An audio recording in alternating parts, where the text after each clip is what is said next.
Hey, what's up guys? It's Tech Sumer talking to you here. And in today's video, I want to review the Jaguar EV you see standing behind me. Yes, this has been my daily car for the last year, and in 2023, I want to review it. Because we got tons of competition for this car. We got the Model Y, got the new Audi e-tron Q8, we got so many SUVs on the market, the Kia EV6, even the Hyundai Ioniq 5, so many cars that we have on the market right now that can compete with Jaguar's EV. This was the first EV on the market. This car came out in 2017. Can you believe it? 2017. This was one of the first EVs to hit the market, but in my opinion, it's still one of the best. This tiny SUV, which is not that tiny, has about 400 horsepower and can deliver 0 to 100 in about 4.6 seconds. It has tons of space on the boot, on the front, on the back. It's super practical, and in my opinion, it's one of the most fun EVs to drive. I've drove tons of Teslas, Model S, Model X, Model 3s, Model Ys, and even the Kia EV6, the Ioniq 5, and I can tell you that this Jaguar EV feels like a Jaguar when you drive it. So, of course, in today's video, I want to review it, show you all the quirks and features, tag Doug DeMuro, and of course, tell you if it's worth it to buy or not in 2023. So, if you are excited, this video will have tons of drone shots. This will be exciting, different video for me, but I love making car videos. So if you do also, don't forget to drop a like down below and subscribe to my channel. Let's get started. So let's first start by the looks of this car. And as you can see now, behind me, this car is not that big or tiny. It's normal. I do believe that the looks of this car are in that point where it looks like an EV, but it also looks good. It's not that weird looking EV, but it's also not that bad. I do believe that the Jaguar I-Pace, although it's 5 years old or 6 years old, the design, it looks insanely cool, still, in 2023. Let's take a walk behind it and see if you like it or not, and also inspect the quality of the manufacturing, because tons of EVs nowadays have this problem, especially Teslas. Let's go check it out. So we can start here from the front. As you can see, we have these nice wheels, these nice rims, which are from the factory actually. This is not no third-party upgrade. This is from the factory, one of my favorite wheels on this car. And here on the front, you can see we have this very weird but very aerodynamic shape design. It's, in my opinion, one of the best looking EVs on the market. I actually love this design. And you can see already the protruding door handles and, of course, the charging port. Going along, you can see that you have the Jaguar EV, of course, there. And yes, this is a Jaguar, like other Jaguars. Looks amazing. I love it so much. Then, of course, we have this other rim and door handle, which looks really cool.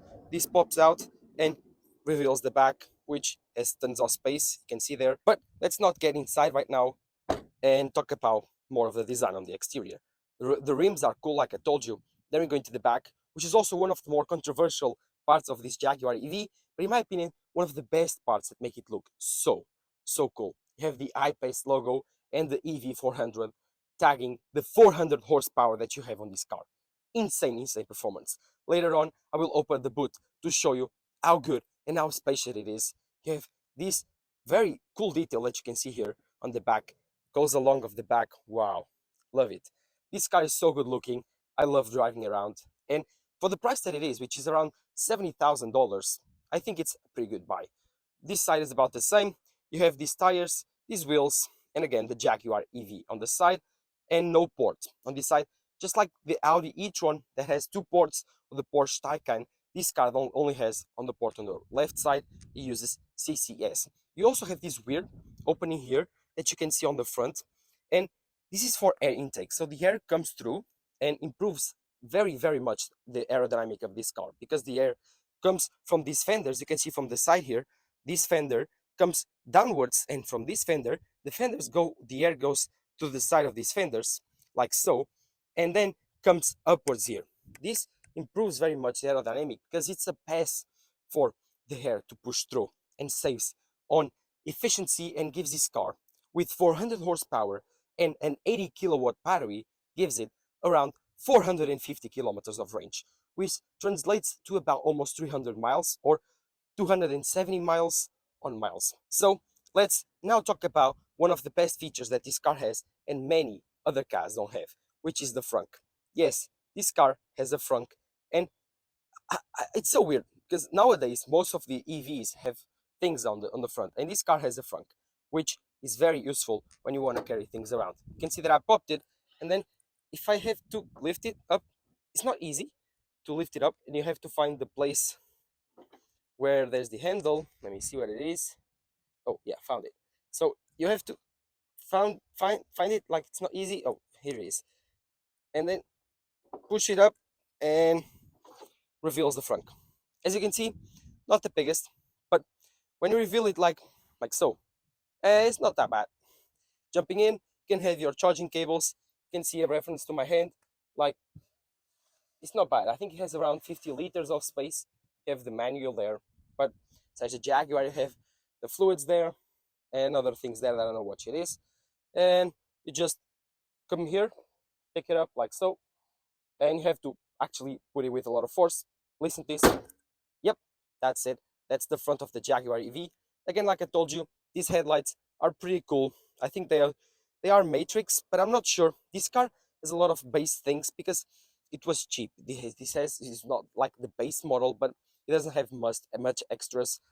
But again, they are LEDs, so I don't think they are that bad.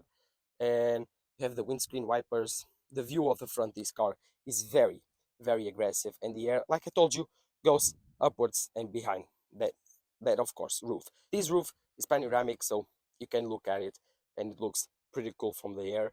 And of course, it's like when you are at night or when you are driving, you can look up and see all the stars, all the things above you. As for the charging, I think this is the worst part of this car. Again, this car only charges at 11 kilowatts with the non-fast charger, so the AC charger, this one right here, and you have the DC charger, which only charges at 100 kilowatts. So 0 to 80%, I think, in about 45 minutes, and 0 to 100 in about 1 hour.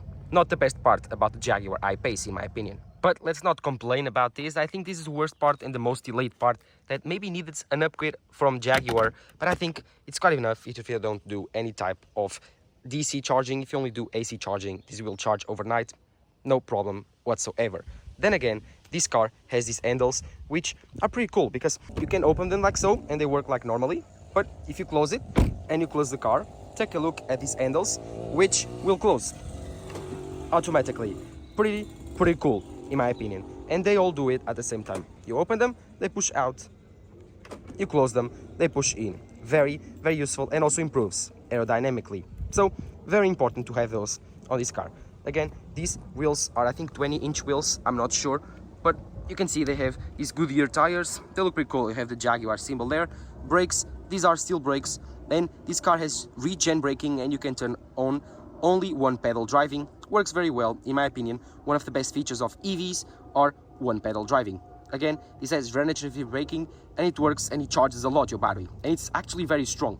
When you can actually change the settings, you can put it very strong, very mild, or mild.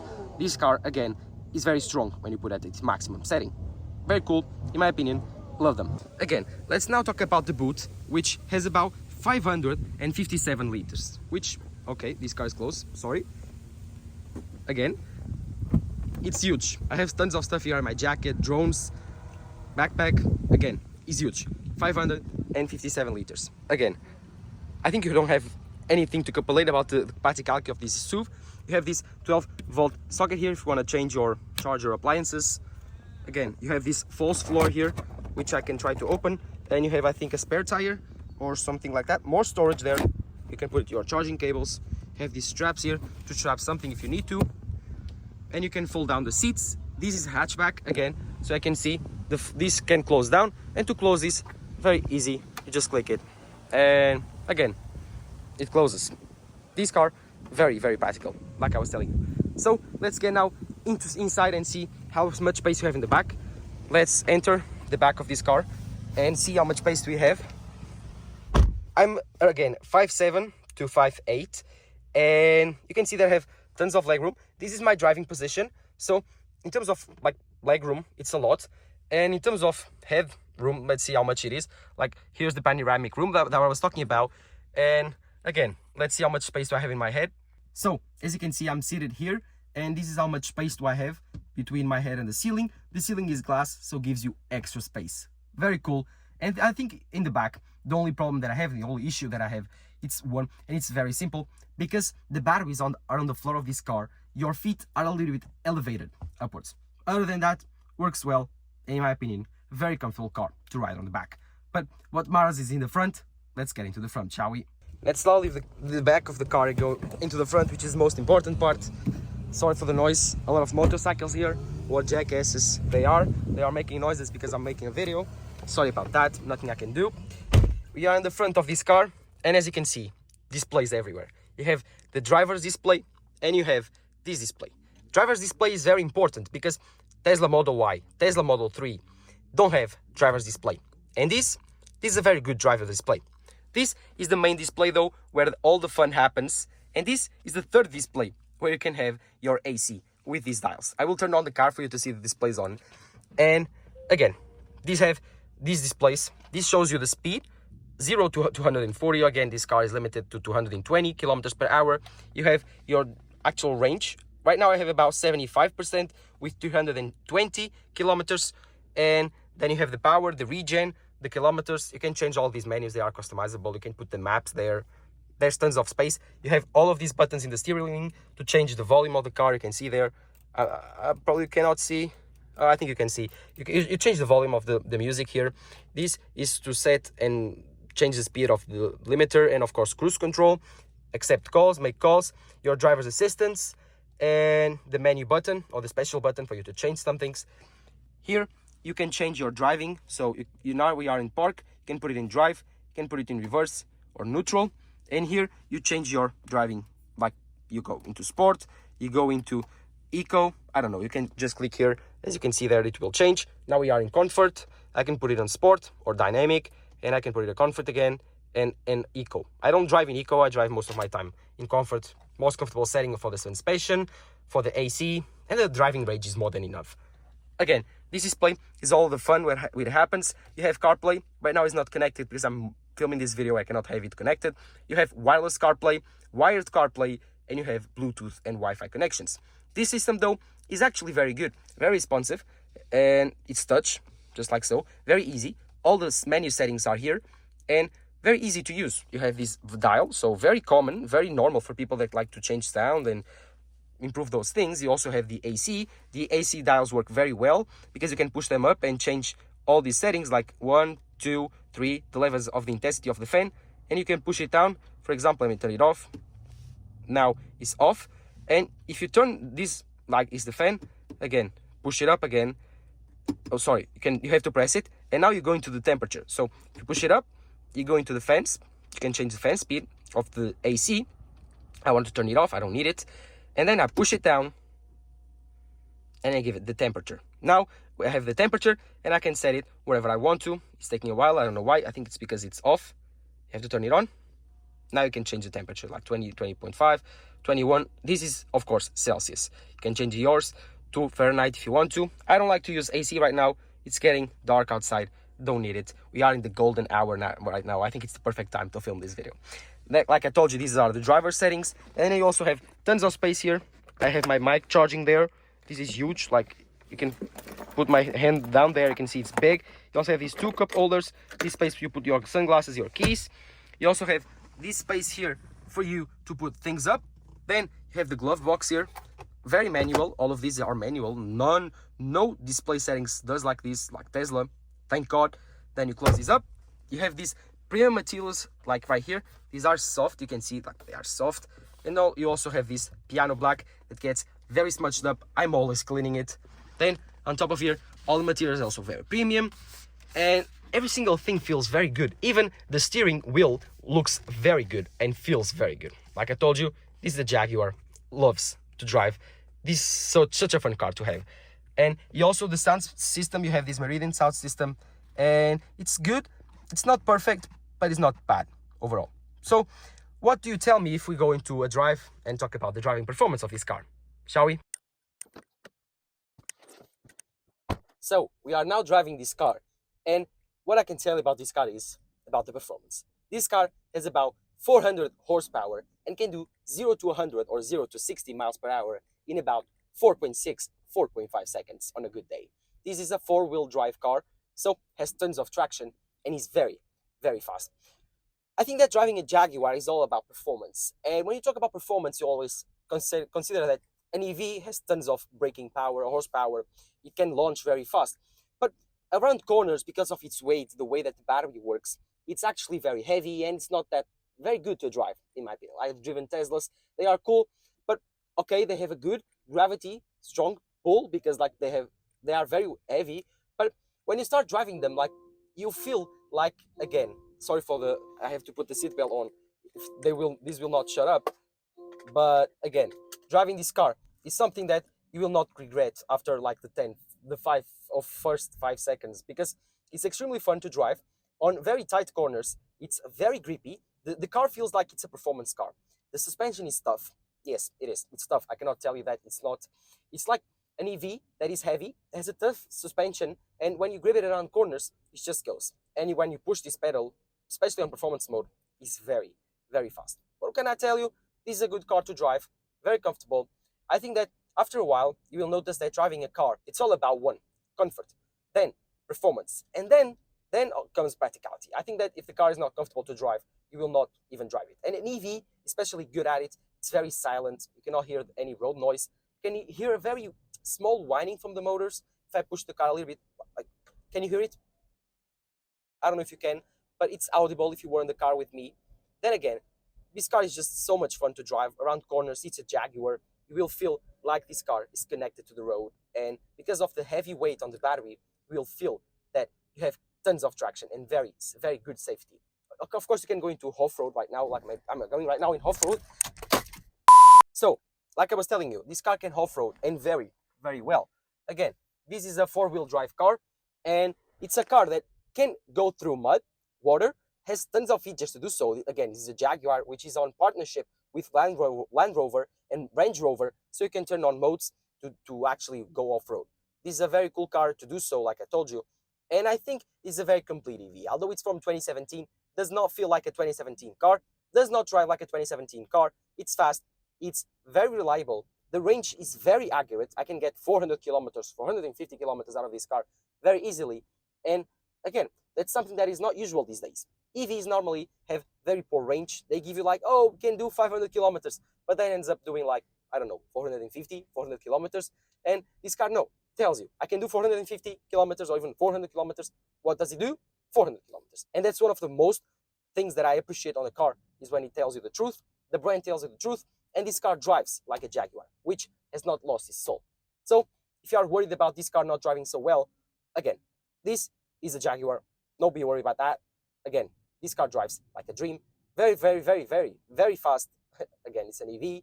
And I think, in my opinion, I prefer this car a lot to a Tesla. Driving Tesla Model S is faster, yes. Even the Model 3 is faster, but they are not better drivers than this one. So if you like Jaguars, you like the Jaguar EV, go for it in 2023, at least for driving, I think. Again, take one last big look at this car. And this design is insane. I love it so, so much.